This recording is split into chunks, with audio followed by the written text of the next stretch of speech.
그다음에 틀린 것을 고르는 설명입니다.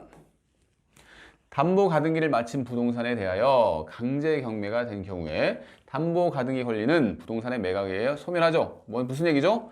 지금 경매가 됐어요. 경매가 되면 뭐 가등기 담보권자든 양도 담보권자든 경매에 따른 뭐 대금이 나올 거 아니에요. 그 대금에 대해서 자신이 채권을 만족을 받으면 되죠. 그러면 저당권이랑 똑같은 거예요. 저당권도 경매가 되면 소멸하죠. 똑같이 이렇게 담보 가등기권도 이렇게 경매가 되면 소멸합니다. 됐어요. 2번 가등기의 피담보 채권은 당사자의 약정과 관계없이 가등기의 원인 증서인 매매계약서상의 매매대금 한도로 제한해. 틀렸는데 이건 판례를 봅시다. 이것은 직접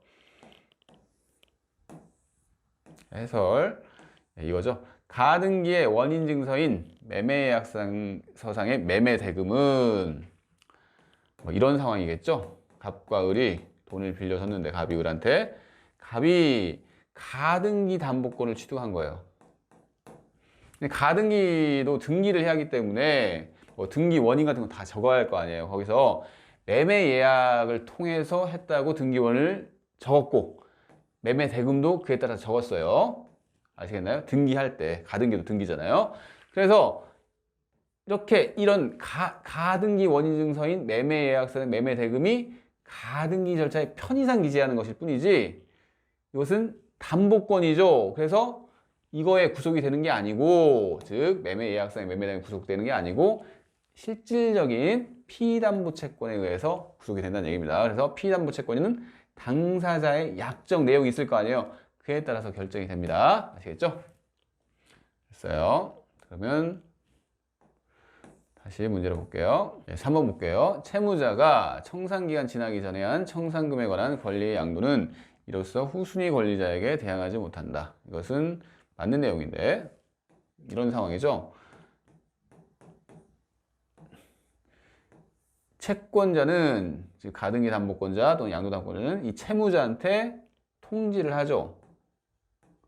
그죠? 그 다음에 채무자한테 뭘 하죠? 통지를 한 다음에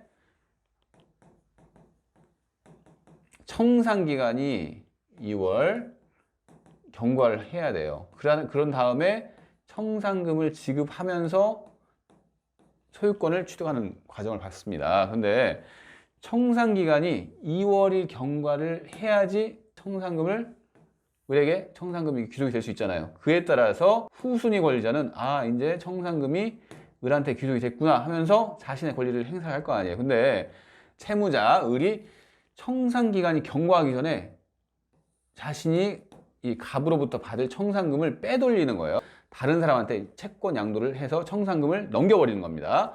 이러면 안 될 거 아니에요. 그래서 우리 법조면에서는 청산기간이 지나기 전에 을이 이 청산금에 관해서 양도를 했어요. 어떤 채권 양도 등을 했어요. 그러면 이 후순위 권리자가 자신의 권리가 침해받기 때문에 대항하지 못한다는 규정을 두고 있죠. 됐습니다. 그래서 맞는 내용이에요. 이런 법조문이 있습니다. 4번. 가등기가 담보 가등기인지 여부는 거래의 실질과 당사자의 의사 해석에 따라서 결정되죠. 그죠? 이런 문제는 사실 도덕 교과서 같은 문제예요. 뭐 어떤 것의 여부는 형식에 따라서 결정되는 것은 우리 민법에서는 거의 찾아볼 수가 없어요.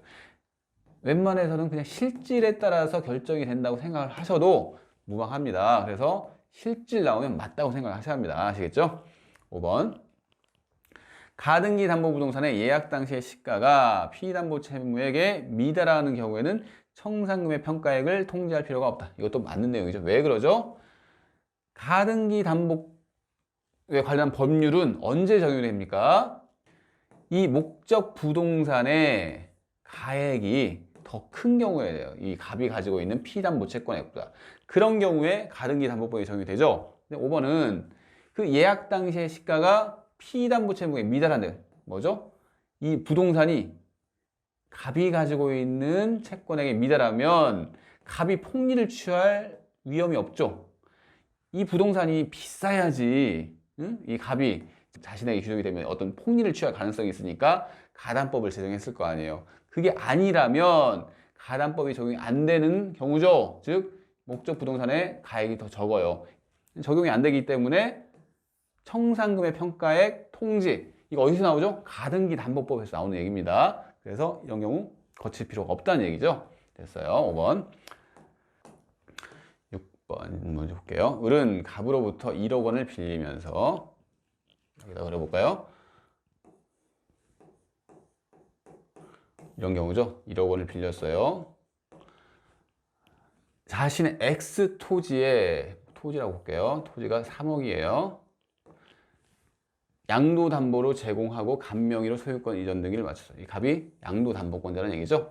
그 후에 병은 X 토지를 사용 수익하던 을과 임대차 계약을 맺었어요. 방금 5번 문제랑 동일한 문제네요. 이렇게 사용 수익을 하고 있었습니다. 임대차 계약을 맺었고요. 그 토지를 인도받아 이 병이 사용 수익을 하고 있어요.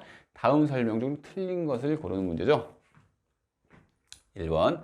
갑은 피담보 채권의 변제기 전에도 병에게 임료 상당의 부당이득 반환 청구할 수 있나요? 안 되죠. 사용 수익권은 이 사람한테 있고 적법하게 임대차를 받았기 때문에 병은 임료를 을한테 지급을 해야 합니다. 됐죠? 2번. 갑은 특별한 사정이 없는 한 담보권 실행을 위하여 병에게 X 토지를 인도를 청구할 수 있다.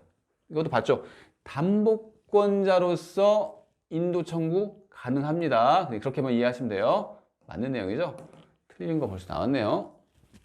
3번 질문. 예, 을이 피담보 채무의 이행지체에 빠졌을 경우에 지금 을이 채무자죠. 갑에 대해서. 그런데 돈을 못 갚았어요. 그러면 갑은 병에게 소유권에 기하여 X토지의 인도를 청구할 수 없다. 맞죠? 왜 그러죠? 갑은 그냥 담보권자예요. 양도담보권자. 그래서 돈을 을이 안 갚잖아요. 그러면 담보권 실행을 해야죠. 실행을 해가지고 최종적으로 소유권을 취득할 수 있을 뿐이지 담보권 실행이 안 끝났는데 바로 소유권을 취득하는 거 아니잖아요. 그래서 소유권자가 아니라는 얘기입니다. 그래서 병에게 자신의 소유권에 기해서는 인도 청구를 할 수 없겠죠. 맞죠? 4번.